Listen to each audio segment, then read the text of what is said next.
Oh god, another unrealistic body expectation for women, yike. Wait a minute! Who are you? Hello there and welcome back to my channel, or if you're new here, welcome to my channel. Either way, I'm super excited to have you. Thank you so much for clicking on this video. Now, as you can see, today is kind of a weird one. I don't know, I just really like the idea of making Animal Crossing New Horizons characters in The Sims 4. I see a bunch of art like all over Pinterest and Tumblr and everywhere that I go on the internet basically, where people have drawn villagers and characters from Animal Crossing New Horizons as humans, and I wanted to do that, but you know, a girl can't draw, so we're in The Sims 4, we're in Create a Sim because that is, you know, a little bit closer to a medium that I can control. I don't know if I'm like excellent at making Sims, but I think it's a lot of fun. So that's what we're doing today.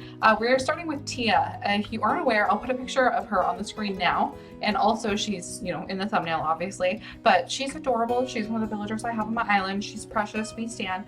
She's an elephant designed to look like a teapot. And her name is Tia. Like, excuse me? Like, that's not allowed. It's too cute. I can't cope. It's not allowed. What does that even mean? So you can see we're making her now. It definitely, obviously, is just kind of inspired by her because she's an elephant, a cartoon elephant. So there's no actual, like, direct translation to what she might look like as a person. And they say person in air quotes because this is a sim. But you know what I mean? There's no, like, exact like this is what her face shape would be like or whatever because it's an elephant. So I thought that that was really fun. I like making a sim when I have like an inspiration, but not when I'm trying to like recreate someone one-to-one because the style of the Sims 4 is so cartoony, so it doesn't really translate to real life very well, but it translates to other video games quite well. So you can see we've got kind of her face set and also her hair, and then we're kind of figuring out her makeup right now. So she's a normal villager in the game, which means that she's pretty sweet and gets along with most of them. She has the nature hobby, so I gave her the freelance botanist aspiration as well as the loves the outdoor trait, and I gave her cheerful because the normal villagers are all quite friendly and easy to get along with, but not necessarily outgoing.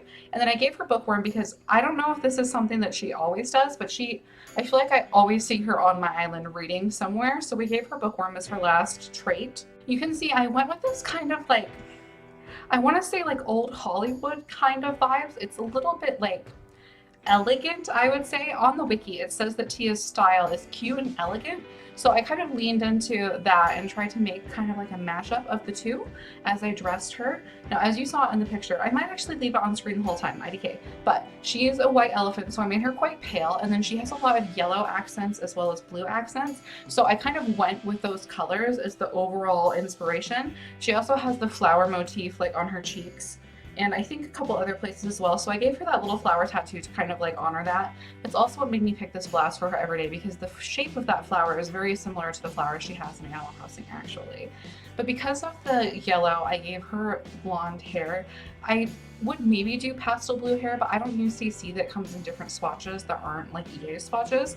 So the blonde was the best bet for me, I felt. So that's kind of why she looks like that. And then I made her face quite round because it looks really round in the game.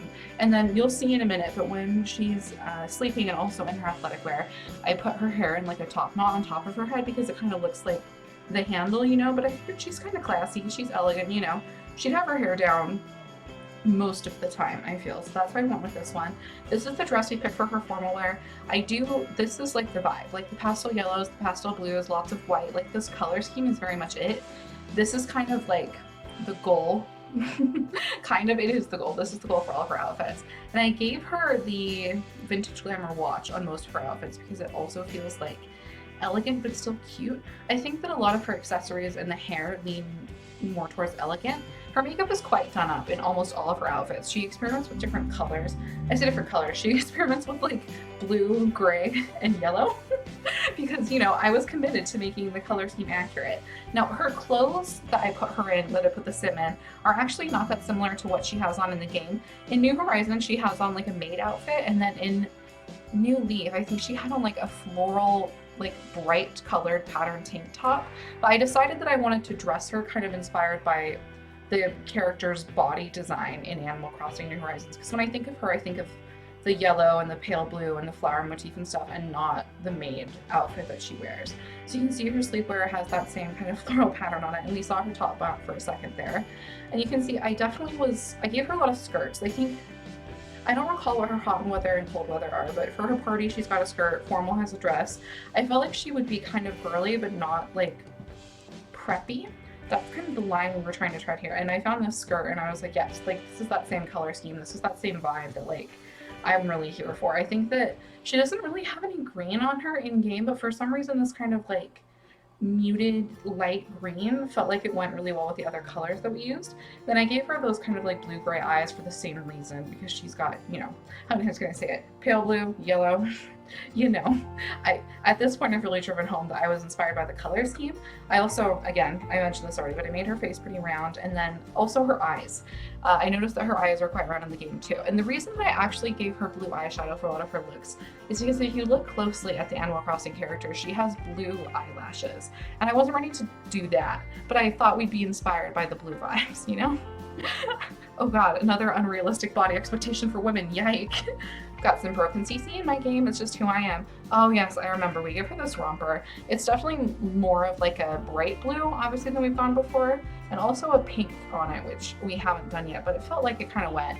And I loved the floral pattern. She's got a lot of floral patterns as well, I think just because she has the nature hobby and also because she has the flower motif on her, so. You'll see we're picking makeup here again. For a lot of it, I kept it similar. Like I used the same blush and lipstick for everything. No, yes, blush and lipstick, and then I just changed the shade, but it was like the same lipstick. And then eyeliner too, and then I would just kind of adjust the eyeshadow depending on the look. I also used that handy dandy little waterline liner that's actually in the face mask detail, which is great because, or the face paint detail, which is great because you can use it on top of other eyeliners. So it's fantastic. We love it. We stand. So you can see, you know, showing off her outfits. After each outfit, I do that little spin just to kind of show you like the completed look, because I do cut out parts of it here and there because I spent way too long making her, but it was fun, so I feel like it was worth it. Let me know if you enjoyed this. I definitely want to try making other Animal Crossing New Horizons characters in this game. I think that it's a lot of fun to kind of take someone that's obviously not super easily translated to a sim, at least at first glance, and try and figure out like how to make them representative and also justify it. If you showed me this sim and asked me who it reminded me of, I don't know if I would be able to tell you, but if you showed me the sim and said, hey, this is a character in Animal Crossing New Horizons, I feel like I would guess Tia. Maybe not first, but eventually. That's the goal. What do you think? If you didn't know, would you think this was Tia? Let me know in the comments down below. Also, while you're engaging with the video, if you want to give it a thumbs up and also consider subscribing, I'd really appreciate it. I post on Mondays, Wednesdays, and Fridays, and you might catch a bonus video here and there, but those are my set posting days. And you know, I play Sims on here a lot, as you can tell, but I am a variety gamer here and on Twitch, so you'll catch other games sometimes too. So, you know, a lot of fun. I think I'm funny sometimes, occasionally. Please follow and sub if you'd like to. Anyway, I really hope you enjoyed this video. Thank you so much for watching. I hope to see you here again soon. Have a great rest of your day, afternoon, evening, or night, wherever you are.